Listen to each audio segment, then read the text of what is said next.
ഇടുക്കി സീറ്റിനെ ചൊല്ലി യു.ഡി.എഫിൽ തർക്കം.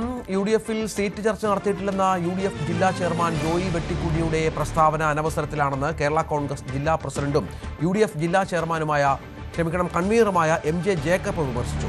വർഷങ്ങളായി കേരള കോൺഗ്രസ് മത്സരിക്കുന്ന മണ്ഡലമാണ് ഇടുക്കി. കഴിഞ്ഞ തവണ 2 സീറ്റിൽ മത്സരിച്ച കേരള കോൺഗ്രസ് 1 വിജയിച്ചപ്പോൾ കോൺഗ്രസ് മത്സരിച്ച 3 തോറ്റുവന്നതാണ് യാഥാർത്ഥ്യമെന്നും എം.ജെ. ജേക്കബ് തുറന്നടിച്ചു. കേരള കോൺഗ്രസ് പാർട്ടി ഒരു സീറ്റും വിട്ടുകൊടുക്കുന്നതിനെ പറ്റി ആലോചിച്ചിട്ടില്ല.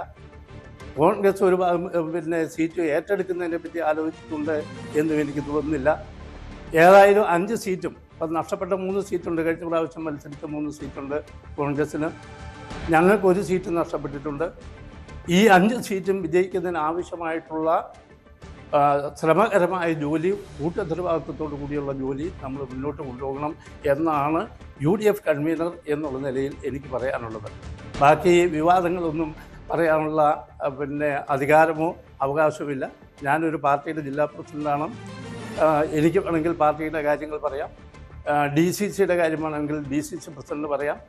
പക്ഷേ യു.ഡി.എഫിൻ്റെ ചെയർമാനും കൺവീനറും ആവശ്യമില്ലാത്ത വിവാദങ്ങൾ ഉണ്ടാക്കാതിരിക്കുന്നതാണ് നല്ലത് എന്നുള്ള അഭിപ്രായമാണ് ഈ അവസരത്തിൽ പറയാനുള്ളത്.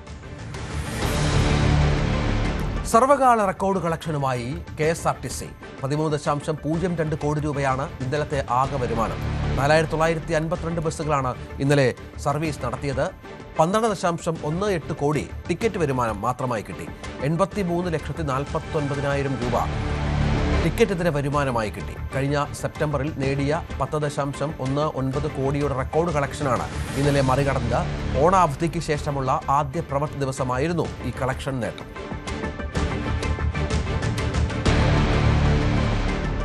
പാലക്കാട് മണ്ണാർക്കാട് തെങ്കര മെഴുകുംപാറയിൽ കടുവാ ഭീതി. ഓലിക്കൽ മോഹന്റെ ആടിനെയാണ് വന്യജീവി ആക്രമിച്ചത്. കടുവ പിടികൂടുന്നത് കണ്ടുവെന്നാണ് ഉടമസ്ഥരും തൊഴിലുറപ്പ് തൊഴിലാളികളും പറയുന്നത്. സംഭവത്തിൽ വനം വകുപ്പ് പരിശോധന ആരംഭിച്ചു.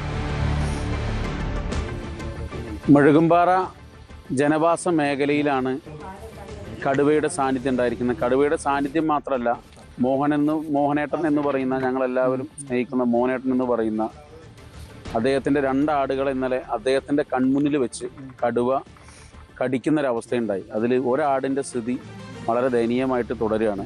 വെള്ളം കുടിക്കാനോ അതുപോലെ തന്നെ തീറ്റ എടുക്കാനോ വേണ്ടി കഴിയാതെ ഒരാടിൻ്റെ സ്ഥിതി ഗുരുതരമായി തുടരുന്നു. മറ്റേ ആടിനും സമാനമായ രീതിയിൽ